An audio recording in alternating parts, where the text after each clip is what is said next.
don't know, we have actually a chat group for the ACL reconstruction community Cebu.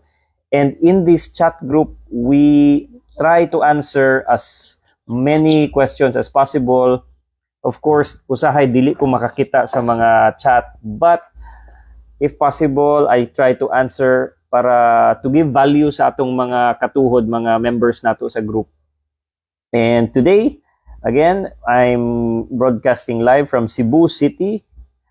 We are going to answer some of the questions na gipangutana sa atong community. So, number one question gikan sa atong mga katuhod is, Doc, unsa may recovery time sa mga ACL patients? So, medyo broad ni na question kay ngano some patients who have ACL tears opt not to have surgery, which is dili man ni siya life-threatening condition.